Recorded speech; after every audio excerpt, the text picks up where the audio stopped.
Hi friends, Tamil masala சேனலை subscribe பண்ணுங்க. Video update தெரிஞ்சுக்க பெல் ஐக்கானை பிரஸ் பண்ணிக்கோங்க ஃப்ரெண்ட்ஸ்.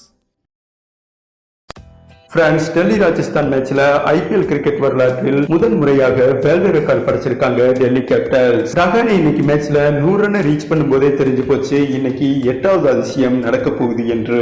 முதலில் பேட்டிங் செய்த ராஜஸ்தான் டீமுக்கு எப்போதுமே ராகு நம்ம ரஹானே என்றுதான் சொல்லணும். எல்லா டீமிற்கும் எதிரணியில் தான் இருப்பார்கள். பட் வருடம் ராஜஸ்தான் டீம் ஓனரை முக்கால போட்டு முலாம் பூசி விடுவார் ரஹானே. அப்படிதான் இந்த வருடமும் பஞ்சுவால்ட்டியை மிஸ் பண்ணாமல் ராஜஸ்தான் டீம் சீரும் சிறப்புமாக செம்மையாக முடிச்சு கட்டினார். இன்னைக்கு பவளமுத்து ரஹானே ரன் எடுக்காமல் போயிருந்தாலும் ராஜஸ்தான் டீம் ஜெயிச்சிருக்கும். ஏதோ குண்டக்க மண்டக்க 63 பந்தில் 100 ரன் அடிச்சு வாட் யூ மீ என்ன கொடூரம் என்பதை போல் உலகில் 8வது அதிசயமாக ரஹானேவின் செஞ்சுரியை பதிவு செய்யலாம். அப்படி ஒரு மாசிவ் இன்னிங்ஸ் கொடுத்து ரஹானே அனைவரையும் அப்படியே புல்லரிக்க வைத்து விட்டார். இதன் மூலம் எப்போதுமே ராஜஸ்தான் டீம் 150 ரன்ல ஆல் அவுட் ஆயிருவாங்க. பட் இன்னைக்கு மேட்ச்ல 191 ரன் டார்கெட் செட் பண்ணாங்க ஃப்ரெண்ட்ஸ். அதே போலதான் நம்ம டெல்லி கேபிட்டல்ஸும் 160 ரன் தான் இதுவரை அடிச்சிருப்பாங்க என்று சொல்லலாம். பட் இன்னைக்கு எப்படி 191 ரன் சேஸ் பண்ணாங்கன்னா ரஹானேவே அடிச்சிட்டாரு.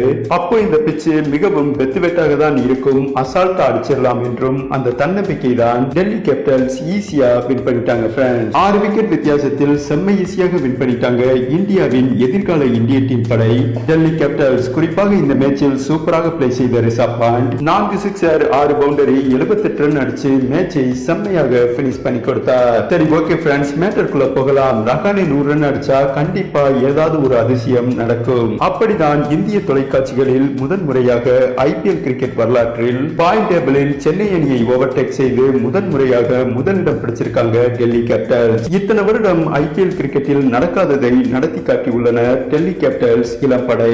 என்னை பொறுத்தவரை இந்திய கிரிக்கெட் ஃபேன்ஸ் அனைவரும் சந்தோஷப்பட வேண்டும் என்றுதான் சொல்லணும். இவங்க தான் ஃபியூச்சர் இந்திய அணியின் பெஸ்ட் பிளேயர் என்று சொல்லலாம். என்னை பொறுத்தவரை இந்த வருடம் ஐபிஎல் கப்பை டெல்லி கேபிட்டல்ஸ் வின் பண்ணாலும் ஓகே தான், சென்னை வின் பண்ணாலும் ஓகே தான், நம்ம மும்பை வின் பண்ணாலும் ஓகே தான் ஃப்ரெண்ட்ஸ். சரி ஃப்ரெண்ட்ஸ், நீங்க சொல்லுங்க, ஐபிஎல் வரலாற்றில் முதன் முறையாக பாயிண்ட் டேபிளில் டெல்லி டீம் முதலிடம் பிடித்ததை பற்றியும் இந்த வருடம் ஐபிஎல் ட்ரோபியை டெல்லி கேபிட்டல்ஸ் அணி அடிப்பாங்களா என்றும் உங்க ஆப்ஷனை கமெண்ட் பண்ணுங்க. நன்றி ஃப்ரெண்ட்ஸ்.